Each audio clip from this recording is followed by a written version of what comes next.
yang Datuk Yang di-Pertua. Yang pertama sekali, di bawah pengurusan 01000 Jabatan Pemetaan Awam.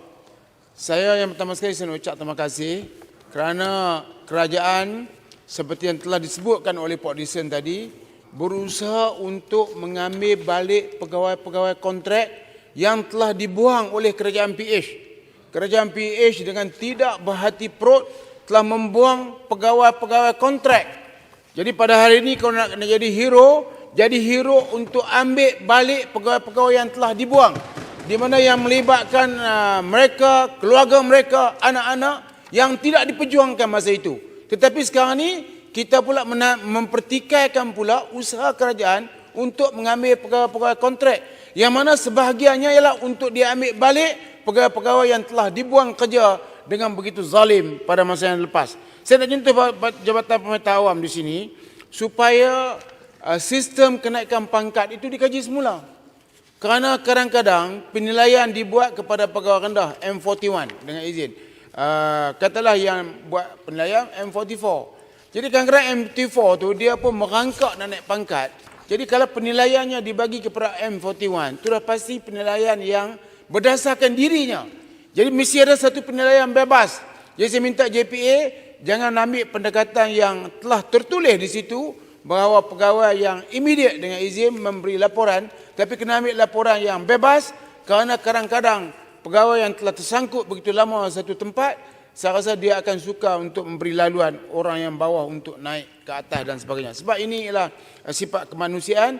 Jadi pegawai kerajaan buat kerja bagus, tapi politik dalam anggota pemetaan awam tu hendaklah diselesaikan, sebab dulu memang didiamkan, tapi sekarang sudah menjadi cakap-cakap mulut bagi mereka yang rasa terinaya tapi tak dapat pembelaan. Jadi kita minta diperhatikan perkara yang saya sebutkan tadi. Tapi jangan lupa, yang pertama sekali bagi perhatian untuk pengambilan balik semua orang-orang yang telah dibuang oleh kerajaan PH dulu kerana kerana mereka terinaya.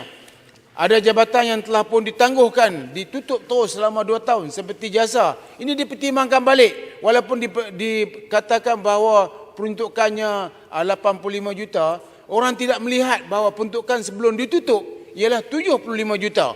Jadi ini adalah merupakan peruntukan biasa. Tapi kalau Menteri Kewangan memikirkan nak potong, saya rasa kena fikir balik.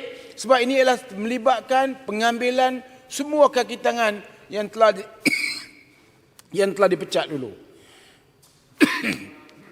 Kemudian yang keduanya ialah butiran 010 600 unit penyelarasan pelaksanaan. Peruntukan yang besar telah dibagi dan saya cadangkan supaya kontraktor Kelas F ni diselaraskan dan pemberiannya biarlah pemberian yang dibuat secara terbuka, bukan dibuat secara tertutup sekarang, untuk membolehkan kita monitor dan juga boleh menggalakkan rangsangan ekonomi. Kalau kita bagi secara terbuka yang melibatkan semua Kelas F dan semua jabatan juga bagi perhatian untuk bagi kepada Kelas F, saya percaya Kelas F dia boleh memberi sumbangan kepada rangsangan ekonomi. Kita tahu bahawa proyek-proyek besar kadang-kadang menguntungkan beberapa kerat orang saja, tetapi Kelas F mampu untuk merebakkan keuntungan ke peringkat rakyat. Juga kita minta supaya sumbangan kepada Perkim dinaikkan. Butiran 020400 Angkatan Pertahanan Awam. Jadi kita ucap terima kasih sebab kerajaan telah menaikkan allowance anggota sukarela daripada RM6 begitu ke RM8 dan pegawai adalah RM9.80. Kita lihat anggota tetap di APM ni terlampau kecil kalau dibandingkan dengan tugasnya yang begitu besar. Kita menyebut dia adalah merupakan satu angkatan. Mana boleh angkatan hanya mempunyai kaki tangan sebanyak 1,100. Angkatan dia mesti sekurang-kurangnya sama seperti rela. Kurang-kurangnya ada 10,000 anggota tetap. Dan anggota yang bertugas dari masa ke semasa melebihi 16,000. Dulu masa kerajaan BN, kita telah mensasarkan anggota sukarelawan ini kita cuba capai ke tahap 1 juta.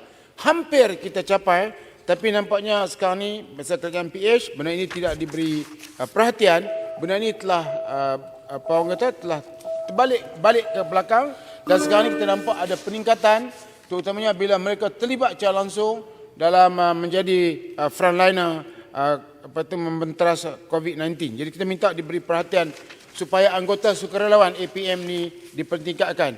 Kemudian butiran 2020-100 Majlis Keselamatan dan juga 03600 membina naik taraf pagar keselamatan. Kita tengok menaik taraf pagar keselamatan sekarang ni hanya 300,000 setahun. Yang kita cadang masa kerajaan dulu cadang ialah supaya pagar konkrit ini dibina daripada Perang Besar sehingga ke Perak. Pagar konkrit ini mampu untuk menghalang munculnya lubang-lubang tikus. Kerana pagar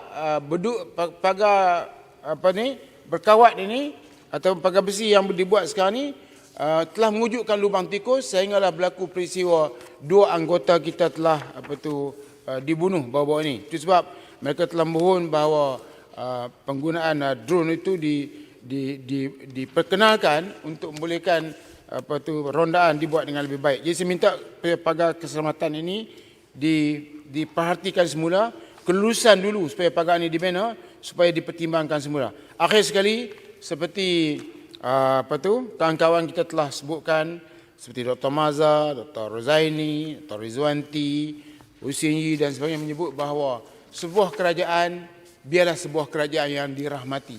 Segala tindakan biarlah segala tindakan yang dirahmati.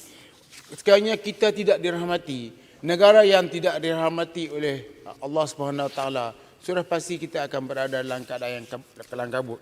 Buatlah apa perkara yang dirahmati. Saya minta JAKIM supaya memperingatkan kawan-kawan kita, auzubillahi minasyaitonirrajim, wa zakir fa inna zikra tanfa'ul mu'minin, supaya sekurang-kurangnya 10 minit ataupun 5 minit sehari di semua jabatan diperingatkan tentang tanggungjawab mereka untuk berkhidmat kepada negara, dan terutamanya semasa kita menghadapi COVID-19 ini, anggaplah perkhidmatan kita adalah merupakan satu jihad yang harus diperjuangkan bersama. Biarlah negara ini menjadi negara yang dirahmati oleh Allah Subhanahu Wa Taala. Terima kasih.